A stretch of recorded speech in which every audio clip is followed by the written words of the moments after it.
20 days later, 20 week later के बाद अब आई है 20 इयर्स लेटर। तो चलिए जानते हैं इस मूवी की पूरी स्टोरी के बारे में। उसके साथ ही अगर आप चैनल पे नए हो तो चैनल को सब्सक्राइब और वीडियो को लाइक जरूर कर देना।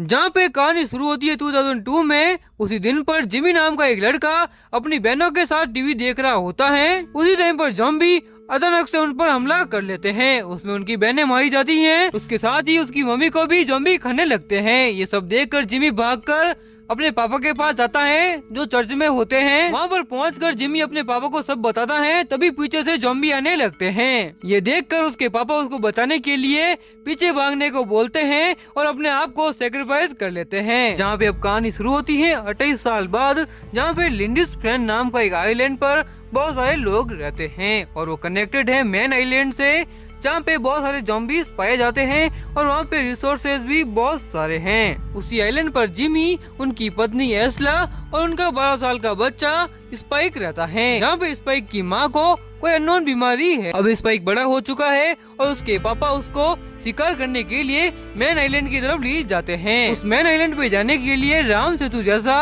कभी कभार खुलने वाला एक रास्ता होता है। जिमी और स्पाइक शिकार करने के लिए आगे बढ़ते हैं। तभी उन्हें एक रेंगता हुआ ज़ॉम्बी देखने को मिलता है। वैसे मैं आपको बता दूं, इन मूवीज के अंदर 3 टाइप के ज़ॉम्बी दिखाए गए हैं। उनमें से पहला है रेंगने वाला, दूसरा ज़ॉम्बी जो चलता है, और तीसरा यानी अल्फा। अल्फा नाम का ज़ॉम्बी बहुत ही पावरफुल होता है और माइंड से भी बहुत ही ज्यादा होशियार होता है। तो जिमी और स्पाइक आगे बढ़ रहे होते हैं। तभी वो देखते हैं कि एक आदमी को बहुत ही बुरी तरीके से बांधा गया है। ये देखकर जिमी स्पाइक से बोलता है कि यहाँ पे बहुत सारा खतरा है, हमें यहाँ से चलना चाहिए क्योंकि यहाँ पे अल्फा नाम का ज़ॉम्बी रहता है। ये सुनकर स्पाइक नाखुश था, लेकिन जिमी उसे मना लेता है। थोड़ा आगे बढ़ने के बाद अल्फा की आवाज सुनाई देती है और अल्फा उनके पीछे पड़ जाता है। तभी वो बचते हुए एक घर की छत के ऊपर पहुंच जाते हैं, जहाँ पे भाई ज़ॉम्बी नहीं पहुंच पाते हैं। लेकिन अल्फा वहीं रुक जाता है और उन दोनों का आने का इंतजार करता है। वहाँ पर उनको दूर पर आग दिखाई देती है, जहाँ पे स्पाइक्स अपने पापा से पूछता है कि आग कौन जला रहा है। तब जिमी बोलता है कि मुझे आइडिया नहीं है। थोड़ी देर बाद अल्फा थोड़ा दूर चला जाता है और जो रास्ता है वो भी खुल जाता है। जिमी और स्पाइक निकल जाते हैं अपने आइलैंड की तरफ, लेकिन पीछे से अल्फा उनका पीछा करते हुए आ जाता है। दोनों भागने लगते हैं।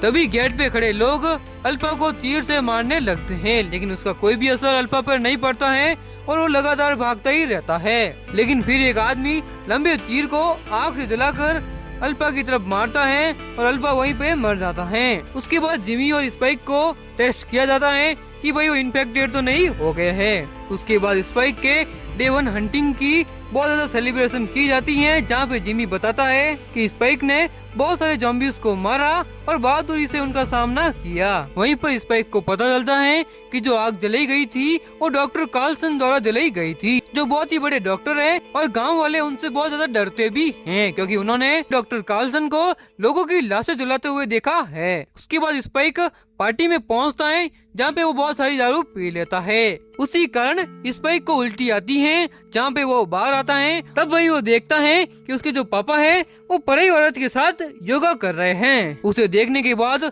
स्पाइक गुस्से में अपने घर चले जाता है। उसके बाद स्पाइक आके अपनी मम्मी के पास जाता है और देखता है कि उसकी मम्मी दर्द में तड़प रही है। वहीं पर वो अपनी मम्मी के साथ सो जाता है, जहाँ पर जिमी भी रात को आता है और उन दोनों के बीच आके सो जाता है। उसके बाद सुबह स्पाइक अपने पापा से पूछता है कि आप दूसरी लड़की के साथ संबंध क्यों बना रहे हो, आपको मॉम पसंद नहीं है और आप उनको मारना चाहते हो। तभी जिमी गुस्से में उसको एक थप्पड़ मारता है, जहाँ पे स्पाइक वहाँ से चला जाता है। जहाँ पर जिमी को थोड़ा अफसोस होता है और स्पाइक के पीछे पीछे जाता है। जिमी को आता देख स्पाइक उसे चाकू से डराता है और जिमी वहाँ से चला जाता है। उसके बाद स्पाइक अपनी मॉम को मनाता है मेन आइलैंड पे जाने के लिए, क्योंकि वहाँ पे डॉक्टर कार्लसन रहते हैं जो उसकी मॉम का इलाज कर सकते हैं। फिर वो दोनों डॉक्टर कार्लसन को ढूंढने लगते हैं। तभी दूसरी तरफ नाटो की एक सैन्य टुकड़ी जो ज़ॉम्बी से लड़ रही होती है, उनमें से केवल एक इरिस ही बचता है। दूसरी तरफ स्पाइक और उसकी मॉम के ऊपर ज़ॉम्बी अटैक कर देते हैं, जिनसे बचते हुए वो किसी बिल्डिंग के अंदर घुस जाते हैं। वहाँ पर इरिस भी होता है जो उन दोनों को ज़ॉम्बीज़ से बचाता है। उसके बाद इरिस को स्पाइक की मॉम के बारे में पता चलते ही वो भी डॉक्टर कार्लसन को ढूंढने में उनकी मदद करता है। जहाँ पे थोड़ा आगे बढ़ने के बाद उनको एक प्रेग्नेंट ज़ॉम्बी दिखाई देता है। उसी टाइम वो डिलीवरी भी दे ही रही होती है और उसको अनइन्फेक्टेड बच्चा पैदा होता है। जहाँ पे स्पाइक उस बच्चे को ले लेता है, लेकिन इरिस प्रेग्नेंट ज़ॉम्बी को मार देता है। ये सब सुनकर अल्फा ज़ॉम्बी को पता चल जाता है कि उसकी वाइफ को मार दिया गया है और वो इरिस की गर्दन को शरीर से अलग कर देता है। तभी स्पाइक और उसकी मॉम बच्चा लेके भाग जाती हैं और अल्फा ज़ॉम्बी भी उनके पीछे पीछे भागने लगता है। उसी बीच डॉक्टर कार्लसन आकर एक पॉइजन एरो मारते हैं जिससे अल्फा वहीं पर ढेर हो जाता है। उसके बाद कार्लसन उनको बॉन टेम्पल की तरफ ले जाता है, जहाँ पे इरिस की खोपड़ी को साफ करके बॉन टेम्पल में रखा जाता है और उसको श्रद्धांजलि दी जाती है। उसके बाद स्पाइक अपनी मॉम की बीमारी के बारे में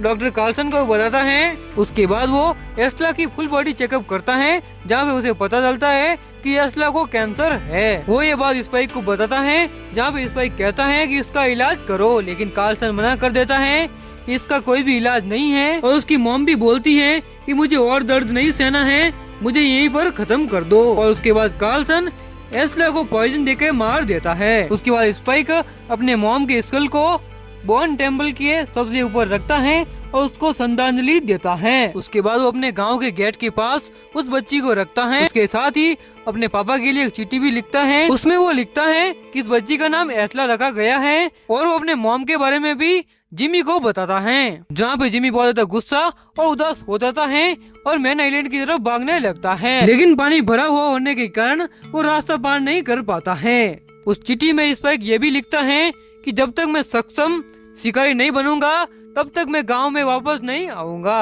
अब कहानी को 28 दिन बाद में दिखाया जाता है, जहाँ पर स्पाइक यूं ही बैठा होता है और उस पर ज़ॉम्बी हमला कर देते हैं, लेकिन स्पाइक उनका सामना नहीं कर पाता है। तभी पीछे से उसका पापा जिमी आता है और वो स्पाइक को बचा लेता है। उसी सीन में हमें ये भी मालूम पड़ता है कि वही बच्चा है जो घर से भागा था, जिसके लिए उसके पापा ने अपनी जान दी थी। वेल यही जी 28 लेटर की पूरी स्टोरी। अगर आप वीडियो में यहाँ तक आए हो तो आपको वीडियो जरूरी पसंद आया होगा। अगर वीडियो पसंद आया हो तो वीडियो को लाइक और चैनल को सब्सक्राइब जरूर कर देना। मिलते हैं नेक्स्ट वीडियो में। Thank you so much guys, bye bye.